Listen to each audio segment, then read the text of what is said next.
ये सभी मुफ्तियों को, मौलियां को, सदरां को, बड़े बड़े नेताओं को, समाज सेवा करने वालों को, ये बात नहीं कांग्रेस पार्टी से ही जंप करके लेके आओ, बीजेपी से घसीट के लेके आओ, ऐसा नहीं है। समाज का सेवा कौन कर रहा है मोहल्ले में, ऐसे ही पता चलता। उलमा इकराम रहने दो, और मुसलमान जो मुफ्ती और इन लोगों को रहबरी करने के लिए हम लोग दावतें दे रहे हैं। हमारी मुसलमान कौम को रहबरी करने के लिए दावतें दे रहे हैं। जो तस्वीरें आपको आपकी स्क्रीन पर नज़र आ रही हैं, JDS Bangalore minority president Salim ने एक प्रोग्राम मुनक़िद किया जिसमें लोकल लीडर्स, तमाम लोकल लीडर्स को जोड़कर शहर बेंगलोर की माइनॉरिटीज़ को मजबूत करने का एक अहम इरादा। वहीं दूसरी जानिब अगर आप देख पाएँ, कुछ दिन पहले हमने आप लोगों के सामने अपडेट किया था, कुमारास्वामी, देवेगौड़ा कुमारास्वामी और ज़फ़रुल्लाह खान ने मुस्लिम कम्युनिटी या माइनॉरिटीज़ को एक तरफ जोड़ने का एक फ़ैसला लिया। 2023 की पुरजोर तैयारियां नज़र आई। बेंगलोर की लोकल कमिटीज़ को अगर देखें तो ये अंदाज़ा लगाया जा सकता है कि बेंगलोर कॉरपोरेशन की पुरजोर तैयारियां भी शुरू हो चुकी हैं। JDS लगातार मुख्तलिफ इलाक़ों में अपनी जड़ें मजबूत करती हुई नज़र आ रही है। ख़ास तौर से माइनॉरिटीज़ को लेकर काफ़ी फ़िक्रमंद होती हुई नज़र आ रही हैं। JDS माइनॉरिटी प्रेसिडेंट सलीम ने बताया कि इस तरह के प्रोग्राम हर वार्ड, हर हलक़े में किए जाएंगे, वहाँ के लोकल लीडर्स को जोड़ा जाएगा।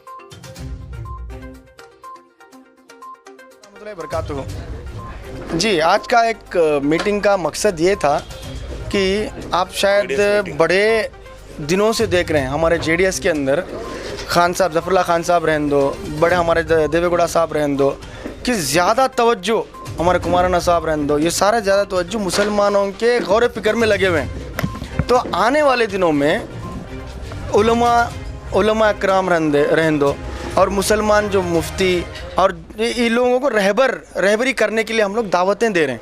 हमारी मुसलमान कौम को रहबरी करने के लिए दावतें दे रहे हैं।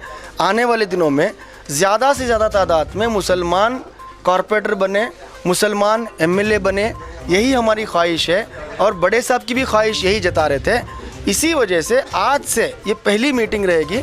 आज से हेब्बाल असेंबली में वार्ड नंबर 33 से हम लोग मेंबरशिप ड्राइव प्लस उसी के साथ साथ लीडर्स मीट, एक लीडर्स मीट हर वार्ड में, हर हल्के में वीकली 2 से 3 वार्ड हम लोग कवर करेंगे। इसमें पैलेस में या तो कहीं भी एक मुनक़िद की जाएगी।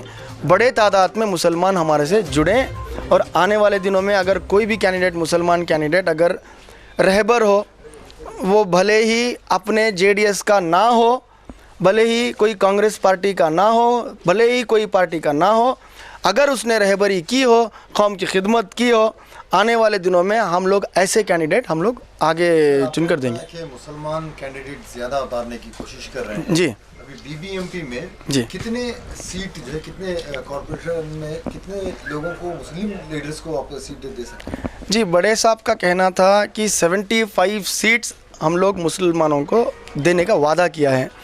तो इसके पीछे हमें काम भी करना है। ज़फ़रुल्लाह खान साहब, हमारे फ़ारूक साहब और मुहीद अल्ताफ़ साहब रहे, हमारे तनवीर अहमद, तो ये लोग बहुत ही मेहनत कर रहे हैं। पूरे स्टेट के अंदर मेहनत कर रहे हैं, पूरे स्टेट के अंदर मेहनत पड़ रहे हैं। तो बेंगलुरु सिटी की अगर बात किया जाए तो बेंगलुरु सिटी का सदर होने के नाते माइनॉरिटी सीनियर वाइस प्रेसिडेंट 24 लोगों को हमने बनाने की तैयारी में लगे हुए हैं, जिसमें से रहेंगे उलमा कराम रहेंगे, या तो मुफ्ती रहेंगे, या तो कोई रहबर रहेंगे, मसाजिद के ज़िम्मेदार रहेंगे।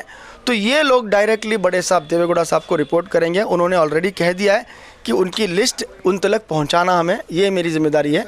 BBMP को कुछ ही महीने बाकी हैं ग़ालिबन, जिस तरीके से देखा जा रहा है। जी, हाल ही में अनाउंसमेंट भी आएगा डेट। मैक्सिमम अगर हम देखते हैं तो 5-6 महीने के आसपास में शायद मैक्सिमम इलेक्शन होगा। 5 महीने में क्या 75 लीडर्स तैयार होंगी? देखो सर, ये इससे 1 साल से हम लोग सुनते आ रहे हैं कि 6 महीने में इलेक्शन हो जाएगा, 6 महीने में इलेक्शन हो जाएगा। तो आगे भी शायद सुनते आएंगे, नहीं पता। ये हमारी मिलिट्री अभी होगा या 6 महीने में होगा या 1 साल में होगा, सेकेंडरी। हमें मिलिट्री तैयार करनी है, अच्छे अच्छे लोगों को चुनना है।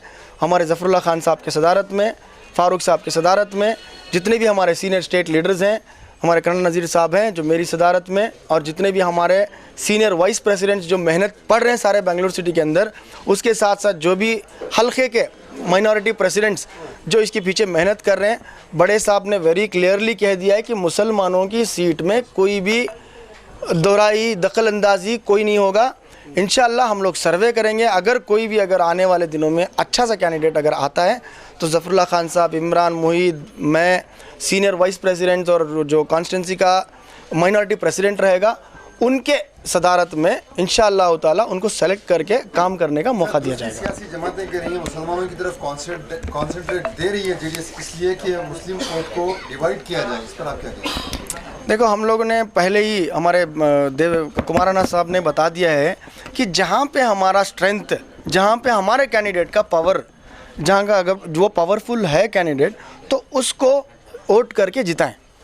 ये नहीं कि हम लोग 75 लगा रहे हैं टोकन, तो 75 भी हमें ही अप्रूवल दो, तो हम लोग टोकन लगाएंगे 75, और उसमें भी इंशाअल्लाह ताला एक से एक रहबर और बड़े पैमाने पे अच्छी चेहरे, जो कि कौम में अच्छा चेहरा होना चाहिए, रेपुटेड चेहरा होना चाहिए, ऐसे ही चेहरे उतारेंगे। ये हमारे बड़े साहब ने और कुमाराना साहब ने, ज़फ़रुल्लाह खान साहब ने भी बहुत ही बारीकी से चुन के हम लोग इस बार कैंडिडेट को उतारेंगे इंशाल्लाह। क्योंकि सलीम साहब जो है पूरे बेंगलोर के माइनॉरिटी प्रेसिडेंट हैं, तो इस वक्त यहाँ पर हुई तो मुख्तलिफ इलाकों में सलीम साहब की ही लीडरशिप में की जाएगी, या वहाँ के वार्ड प्रेसिडेंट कहें या लोकल में की जाएगी, इस तरह की मीटिंग? जैसे देखिए, सिंपल सी बात है, जब कॉन्स्टिट्यूंसी का एक जो आदमी बुलाता है मीटिंग, तो किसको बुलाएगा? माइनॉरिटी प्रेसिडेंट कौन है पूछेगा ही ना, उसका सिस्टम होगा ना, सिस्टम के हिसाब से कौन प्रेसिडेंट है? सलीम साहब है, सलीम साहब के सदारत में ही चलेगी माइनॉरिटी मीटिंग, ऐसा कैसे होगा? तो अब देवेगौड़ा साहब राष्ट्रीय प्रधान कार्यदर्शी ज़फ़रुल्लाह साहब है, तो राष्ट्रीय प्रधान कार्यदर्शी के अंडर में ही होगा ना कार्यक्रम। देवेगौड़ा साहब को मीटिंग नहीं कॉल करते, ज़फ़रुल्लाह साहब मीटिंग कॉल करते, देवेगौड़ा हाजिर होते हैं। तो वार्ड का प्रेसिडेंट कॉल करता है तो सिटी का प्रेसिडेंट जाना जायज़ है, वो उनके सदारत में होगा। तो कितनी जगह प्लान किए हैं इस तरह? जी, जितने 200 वार्ड 198 है, हो सकता है अभी 240 भी हो। 240 है तो 240 वार्ड्स को भी जाएंगे, मैडम है, रही बात बड़े बड़े लीडर्स हैं, सबको लेके वार्डों के जाके हमें उनसे मुख्तसर बातें करके पार्टी को लाने की बात हो रही है। सभी मुफ्तियों को, मौलियां को, सदरां को, बड़े बड़े नेताओं को, समाज सेवा करने वालों को, यह बात नहीं कांग्रेस पार्टी से ही जंप करके लेके आओ, बीजेपी से घसीट के लेके आओ, ऐसा नहीं है। समाज का सेवा कौन कर रहा है मोहल्ले में, ऐसे ही पता चलता। अब सामाजिक जालतान ऐसा है कि कौन तो भी एक अच्छा काम करे तो मालूम हो रहा। आज तुमने मालूम रहेगा, उड़पी से एक बच्चे को लेकर कितना वायरल हो रहा, इंटरनेशनल में देख रही, इंटरनेशनल व्यूवर्स देख रही रहेगा, दोपहर को 4 आवर में मंगलूर से आया।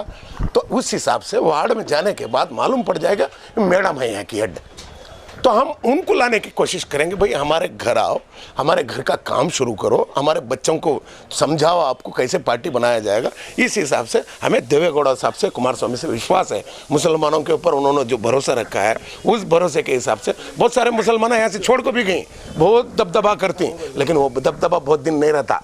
असली पार्टी तो कर्नाटक की जेडीएस पार्टी है, वो जीतते रहेगी, देखते रहो। उलमा कहें, सियासी समाजी कारकुन कहें, इन तमाम लोगों को जो है ओपन दावत दी जा रही है, अगर वो पार्टी में आते हैं तो बदले में उन्हें क्या मिलेगा? जी, हमें नमाज पढ़ते हैं, हज को जाने जन्नत को जाने नमाज नहीं पढ़ते, अल्लाह है करने के भरोसे से नियत करते, ताबे इस इमाम के कहते नमाज पढ़ते। देवेगौड़ा साहब पॉलिटिक्स में हमने बुला रहे हैं, हमने एक भरोसा है देवेगौड़ा साहब हमें पार्टी का काम करने से हमने हुद्दा उस हिसाब से उन्हें हमने पहचान करते हैं, भरोसे से हम पार्टी में काम कर रहे हैं। सब जने जितने होता 200 वार्डा में 200 जेडीएस जीतती क्या? नहीं, तो सिलेक्शन फेल भी हो सकता। सिलेक्शन जब पास होता तो देवेगौड़ा साहब बोलती मैडम 18 साल काम करें, उनको बुलाओ, एक मंडली के अध्यक्ष बनाओ, उसको बुलाओ, एमएलसी बनाओ। तो ऐसे ऑप्शंस होते हैं। हमें सब जने भी एमएलसी होने होता क्या? नहीं, चुने गिने होती। वो देवेगौड़ा से और कुमार स्वामी जी से, ज़फ़रुल्लाह खान साहब से, रही बात मुहीद अल्ताफ़ साहब, इमरान है, रही बड़े बड़े लीडर हैं, सिलेक्शंस करती कौन मेहनत किया। अब कहते कि जने तुम्हें बोल रही है ये चेहरे में सलीम भी बहुत काम करे। अब सलीम भाई काम करने में इतना मालूम हो रही है, सलीम भाई कौन? ये 3 साल पहले सलीम भाई मालूम नहीं थे यहाँ वार्ड में। अब आदमियों को सलीम भाई कौन? कई को काम अच्छे करे। मुख्तलिफ सियासी पार्टियों का इल्ज़ाम है जेडीएस इस वक्त जो मुसलमानों को, माइनॉरिटी को कॉन्सेंट्रेट इसलिए कर रही है क्योंकि आने वाले बीबीएमपी और एमपी इलेक्शन में मुस्लिम वोट को डिवाइड करने का एक सबसे बड़ा मकसद है। ये इल्ज़ामात है। देखिए, आप सभी सवाल का जवाब दे देता हूँ मैं, नाम लेना नहीं चाहता था।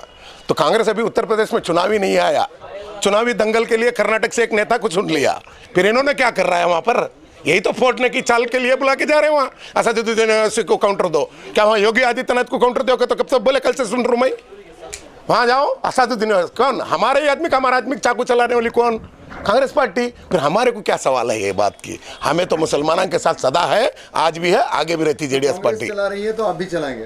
अरे कांग्रेस चला रही है, हम चलाते नहीं, हम कांग्रेस से सियासत सीखने की जरूरत हमको नहीं है। जेडीएस ऐसी पार्टी है, एक बॉटम लाइन से एक पीडब्ल्यूडी का इंजीनियर बन के इस देश का प्रधानमंत्री बना है, किसी से सीखने की पॉलिटिक्स की जरूरत इस पार्टी को जरूरत नहीं पड़ेगी। सर आखिरी सवाल, अवाम के लिए क्या पैगाम है? आवाम जो दिन भर पेट्रोलों के दाम बढ़ रहे हैं, खाने की दाम बढ़ रहे हैं, स्कूलों के फीस बढ़ रहे हैं, जीना मुश्किल हो गया है, जीना दुश्वार हो गया है, लोग को समझ में आ गया है अब राम लक्ष्मण की कहानी खत्म, राम रहीम की कहानी खत्म, अब मुद्दा एक ही रहेगा, विकास। विकास के लिए जेडीएस पार्टी रीजनल पार्टी को लाने के लिए, आज देख रहे होंगे तमिलनाडु में क्या हाल हुआ, केरला में क्या हाल हुआ, तेलंगाना में क्या हुआ, आंध्र प्रदेश में क्या हुआ, कलकत्ता में क्या हुआ, आने वाले उत्तर प्रदेश में भी क्या होगा, उसका अंजाम आपको भी मैं बताऊँ। सब द राइट से कर्नाटक की वो चलेगी, हिंदी के पार्टियों को अब मूठा बांधना है उनको। आरएसएस छोड़िए, खत्म हो गई वो, 110 रुपये पेट्रोल आना उसी दिन खत्म हो गई वो, दाना पानी उसका बंद। कांग्रेस है ना, खाली नाम बोलती, मुसलमानों का उन्हें काम नहीं करती। मुसलमानों का मजार रख लिया अंदर हाईकमांड सोनिया गांधी, वो किसका का तो पूछो, बोलती इसने आज तक, नाम खाली वहाँ अंदर मजार है, जाने की जगह घर का ना। तो ये सब बात वहाँ राज की बात है, टाइम आने पर पॉलिटिक्स पे बहुत बात होगी, करेंगे हम। टीम को जमाए, क्योंकि हम लोगों को एक जेडीएस को एक मजबूत प्लेटफॉर्म देना है, इसीलिए आज हम लोग सब जमा होकर आज यहाँ पर एक प्लेटफॉर्म बहुत मजबूत बनाने के वास्ते कोशिश में लगे हुए हैं। सलीम साहब की सदत में हमारे मुइन एजाज जो हेब्बार क्षेत्र माइनॉरिटी प्रेसिडेंट है, उनकी तो क्या भी हम लोग बात ही नहीं कर सकते, जो खल्क़े खिदमत कर रहे हैं उनके साथ मैं भी हेब्बार क्षेत्र माइनॉरिटी प्रेसिडेंट हूँ, मैं भी इनके साथ मिलकर मैं भी काम करना चाह रही हूँ और मजबूती के साथ काम करना चाह रहे हैं। मुसलमानों के लिए जेडीएस एक बहुत अच्छा प्लेटफॉर्म है, क्योंकि यहाँ पर मुसलमानों को इज्जत मिल रही है। ये मौका हमने ऐसा आको है, आज से सलीम भाई 240 वाड़ा या 190 पर 8 वाड़ा आज उन्होंने तय कर को हैं कि आज से ये जो भी माइनॉरिटी मीट होती है, इन्हों पूरे बेंगलोर सिटी में आज से शुरू करती, हफ्ते में 2 बार या कोई भी कॉन्स्टिट्यूंसी में हंदे 2 बार इन्हों कर को एक मजबूत टीम बना को इंशाल्लाह जो आने वाले इलेक्शनों में है, जैसा सलीम भाई बोले, हमें अच्छे अच्छे जो चेहरे हैं ये चेहरों को हमें सामने ले लगा को अप्पा जी के सामने रखो। ये बार 101% गारंटी के साथ अगर मुसलमान साथ दे रहा है, जेडीएस कुमार अन्ना सीएम बन रहे, अप्पा जी की फैमिली फिर सीएम सीट पर बैठते हैं मैं बोलना। ಇದು ಹೆಬ್ಬಾಳ ವಿಧಾನಸಭಾ ಕ್ಷೇತ್ರದಿದ್ದು 33ನೇ ವಾರ್ಡ್ ಇದು ನಮ್ಮ 33ನೇ ವಾರ್ಡ್ ಇದು ಏನಾಗಿದೆ ಅಂದರೆ ಮುಸ್ಲಿಂ ಇವತ್ತು ಅಲ್ಪಸಂಖ್ಯಾತರ ಮೀಟಿಂಗ್ ಕರೆದಿದ್ದಾರೆ ಇವತ್ತು ಈ 2-3 ವಾರ್ಡಲ್ಲಿ ಮುಸ್ಲಿಮೇ ಮೆಜಾರಿಟಿ ಇರೋದಿಲ್ಲ ಎಲ್ಲಿ 33 ಇರ್ಬೋದು 46 ಇರಬೇಕು ಇವೆಲ್ಲ ಒಂದು ಮುಸ್ಲಿಂ ಇದೆ ಇರೋದು ನಾಗೇನಹಳ್ಳಿ ಸೇರಿಸಿ ಮುಸ್ಲಿಂ ಸ್ಟೇಟ್ ಅದೇ 30 ಮುಸ್ಲಿಂ ಇದೆ ಇರೋದ್ರಿಂದ ಮುಸ್ಲಿಂ ಸಮಾವೇಶ ಮಾಡಿದ್ದಾರೆ ನಾವೇನಿಲ್ಲ ಅನ್ನೋ ನಮ್ಮ ಇವತ್ತು ಹೆಬ್ಬಾಳು ವಿಧಾನಸಭಾ ಕ್ಷೇತ್ರದಲ್ಲಿ 8ಕ್ಕೆ 8 ಗೆಲ್ಲಬೇಕಂತ ಮಾಡಿದ್ದೀವಿ 8 ಇಲ್ಲದವರು ಒಂದು 6 ಗೆಲ್ಲಬೇಕು ಅಂತೇಳಿ ಪ್ರಯತ್ನ ಪಟ್ಟು